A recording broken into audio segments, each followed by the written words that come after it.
En street workout, certains font des séries de 3, des séries de 4, des séries de 10, des séries de 15, mais la réelle question que tu te poses, j'en suis sûr, c'est pourquoi? Lorsque tu vas écrire ton programme d'entraînement, tu vas te poser la question, est-ce que je dois faire des séries de 6 ou des séries de 8? C'est quoi la différence? En fait, en fonction du nombre de répétitions que tu vas faire, tu vas travailler des qualités athlétiques plus ou moins différentes comme la force, l'hypertrophie et l'endurance. Les domaines de définition comme en mathématiques, et on va commencer maintenant. La première zone, ça va être la force, qui va se situer environ entre 1 à 5 répétitions. Et voici ses caractéristiques. Au niveau de l'intensité, nous sommes sur très élevé. Au niveau de la fatigue, nous sommes sur quelque chose de très faible. Les gains en endurance musculaire sont très faibles. Les gains en masse musculaire, c'est-à-dire l'hypertrophie que tu vas faire en travaillant entre 1 à 5 répétitions, va être de très faible à correct. Bien sûr, comme tu l'imagines, si tu fais par exemple 3 séries de 1 répétition, on va être sur du très faible. Mais si tu fais 5 séries de 5 répétitions, on va être sur du correct. Et bien sûr, comme tu t'en doutes, le gain en force va être très élevé. Lorsqu'on fait de la force, la chose qu'on va absolument chercher à développer, ça va être notre système nerveux. Pour ceux qui ne suivent pas les leçons, le système nerveux, c'est comme le chef d'orchestre. C'est lui qui va faire fonctionner tes muscles de manière optimale en synergie afin de développer un maximum de force. Donc ici, on ne cherche pas à faire beaucoup, on cherche à être efficace et le solliciter un maximum avec une intensité très élevée. Pour faire très simple, la différence entre toi qui soulèves 30 kg en traction et toi qui soulèves 50 kg en traction, c'est juste que tu n'utilises pas tes muscles de la manière la plus optimisée possible. Et plus ton système nerveux va prendre de l'expérience et en compétence, mieux il va utiliser les muscles afin que tu soulèves plus lourd. La deuxième zone, ça va être l'hypertrophie qui va se situer à environ entre 6 à 14 répétitions. Ici, nous allons à peu près être équilibrés partout. Au niveau de l'intensité, elle va varier de moyenne à élevée. Moyen lorsque tu vas faire des séries de 6 et assez élevé si tu fais des séries de 12, des séries de 13. Au niveau de la fatigue que cela va générer, elle va être moyenne. Au niveau des gains en endurance musculaire, ça va varier de faible à moyen. Bien sûr, faible si tu te rapproches des 6 répétitions et moyen si tu te rapproches de 12, 13, 14. Ici, les gains en masse musculaire vont varier de moyen à très élevé. Et plus tu te rapproches de 10, plus tu vas te rapprocher de très élevé. Et pour finir, les gains en force vont varier de moyen à, je dirais, élevé. De base, lorsque j'ai écrit cette vidéo, j'ai attribué la note moyenne à gain en force. Mais en réalité, si on prend un tout petit peu de recul et qu'on a une vision d'ensemble,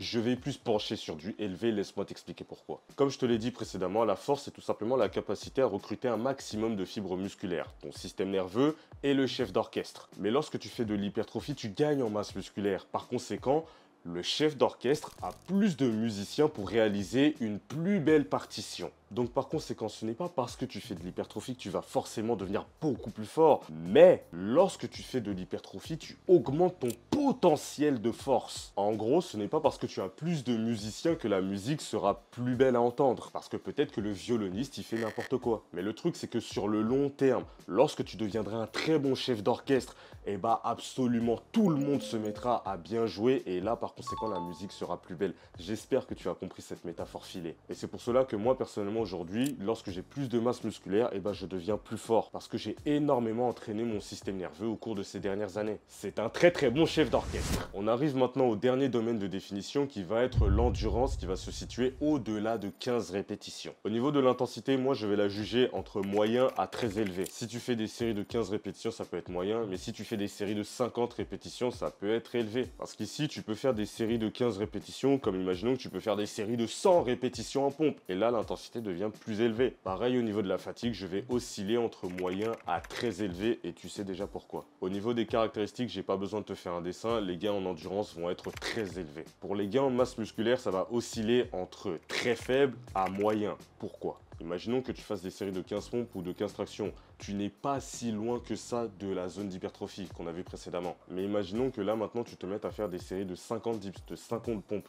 On s'est tellement éloigné de la zone précédente que les gains en masse musculaire sont devenus ridicules. Et le truc, c'est que lorsqu'on souhaite augmenter notre masse musculaire, on va appliquer un stress mécanique et généralement s'entraîner pas très loin de l'échec. Mais le truc, c'est que lorsque tu vas faire des séries de 50 ou de 70 dips d'affilée, tu ne vas pas être limité par l'échec musculaire, tu vas être limité par l'apparition d'acide lactique. En soi, tu peux théoriquement très bien continuer jusqu'à l'infini, mais ça va te brûler. Lorsque tu vas aller chercher tes maximums en traction, en dips, etc., si tu as une très bonne endurance, lorsque tu vas atteindre l'échec, il va te suffire de te reposer 10 secondes pour être capable de repartir derrière. Là où quand tu atteins le véritable échec musculaire, tu ne peux plus repartir. Tu as besoin de plus de temps de repos. Et pour parler des gains en force, elles vont se situer de très faibles à moyens. Et oui les amis, il faut comprendre qu'absolument tout est lié et que tu fasses de la force, de l'hypertrophie ou de l'endurance, tu tu vas gagner des points de caractéristiques absolument partout. C'est juste maintenant le dosage qui va être le plus faible. J'espère que tu conscientises qu'une personne qui est capable de réaliser 50 tractions au poids du corps d'affilée et une autre qui est capable d'en faire que 10,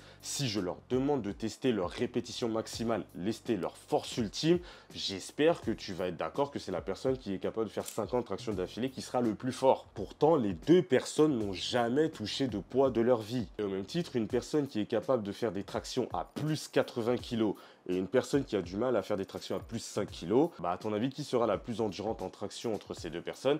La personne qui soulève 80 kg évidemment. Alors que les deux personnes travaillent en force. La principale caractéristique que tu travailles lorsque tu travailles en endurance musculaire, ça va être la sollicitation de tes réserves d'énergie, notamment le glycogène. Là où en force on travaille notre système nerveux afin d'avoir un meilleur chef d'orchestre, en endurance on va tout simplement tenter de dépenser le moins d'énergie possible avec les ressources que l'on a. C'est-à-dire prendre ta voiture, aller le plus loin possible avec la réserve d'essence que tu as à disposition. Alors attention, maintenant je veux que tu ouvres grand tes oreilles car si tu n'écoutes pas ce que je vais dire dans les prochaines minutes, tout ce que j'ai dit précédemment n'aura aucun sens et ne te servira à rien du tout. Là en gros, tu as bien vu, je t'ai dit si tu fais de l'endurance, fais plus de 15 répétitions. Si tu veux faire de la force, fais entre 1 et 5 répétitions. C'est très facile, mais c'est plus complexe que cela. Parce que comme tu le sais en street workout, il y a plusieurs autres notions qui vont rentrer en compte, comme par exemple le volume. Lorsque tu vas effectuer tes séries, ensuite tu vas prendre un certain temps de repos avant de repartir. Et lorsque tu vas effectuer différents exercices, il va y avoir plus ou moins un temps de tension qui va être différent en fonction de la vitesse que tu vas mettre. C'est-à-dire qu'un même mouvement, tu peux l'effectuer plus ou moins rapidement. Et en jouant avec tous les leviers que je viens de t'expliquer, quelque chose de merveilleux commence à arriver. Et ben on peut sortir des domaines de définition. C'est-à-dire que par exemple, tu peux faire de l'endurance en faisant 5 répétitions, 6 ou 8 répétitions par exemple. Imaginons une personne qui faisait 4 séries de 8 répétitions avec 2 minutes de temps de repos. Là, avec tout ce que je t'ai expliqué précédemment, nous sommes dans de l'hypertrophie. Donc maintenant, au lieu de faire 4 séries de 8 répétitions avec 2 minutes de temps de repos,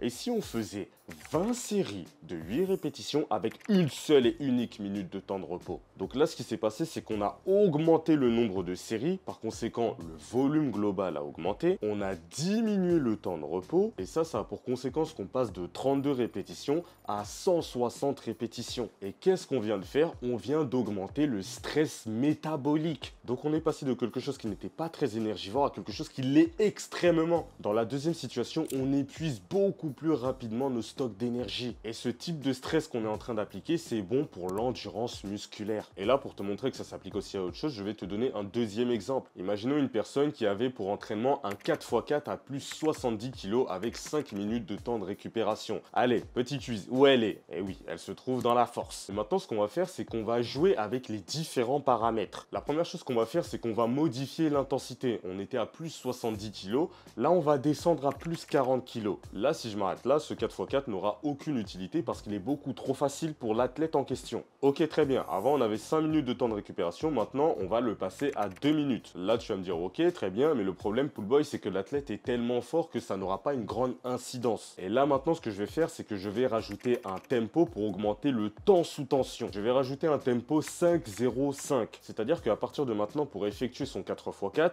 il devra passer 5 secondes dans la montée, 0 secondes en haut et 5 secondes en plus sur la phase excentrique. Donc la personne maintenant, pour réaliser une seule et unique répétition de son 4x4, ça va lui demander 10 secondes. Donc par conséquent, vu qu'elle va faire 4 répétitions, elle aura 40 secondes de temps sous tension. Là où avant, elle avait au maximum 7-8 secondes. Et à ton avis, lorsqu'on augmente le temps sous tension, qu'est-ce qui se passe? Eh ben, on déchire beaucoup plus de fibres musculaires. Et par conséquent, nous sommes toujours sous un format 4x4, mais là, on fait de l'hypertrophie. Parce que crois-moi que même si là, il n'y a que 40 kg avec tout le temps sous tension que tu vas te manger, eh ben, tu auras des courbatures derrière. Donc, qu'est-ce que tout ce que je viens de t'expliquer veut dire? Il y a tout simplement des formats de base. Je t'ai dit 1 à 5, de 6 à 14 et 15 plus. Mais en fonction des différents leviers que tu as à ta disposition, tu peux t'amuser pour déplacer les zones de définition et travailler des qualités athlétiques différentes avec des formats similaires. Et c'est pour cela que la question combien de séries, combien de répétitions dois-je faire, elle est totalement inutile. Ça dépend uniquement de qu'est-ce que tu veux développer. Si tu veux de l'endurance, fais ça. Si tu veux de la force, fais ça. Si tu veux être plus musclé, fais ça. Et là maintenant, grâce à cette vidéo, tu as absolument tous les éléments nécessaires pour travailler la qualité athlétique que tu souhaites. Si tu veux aller plus loin, si par exemple tu veux devenir plus fort, plus endurant, plus musclé, exploser tes performances dans ce sport via un coaching directement one-to-one avec moi, tu as absolument toutes les les informations dans la description.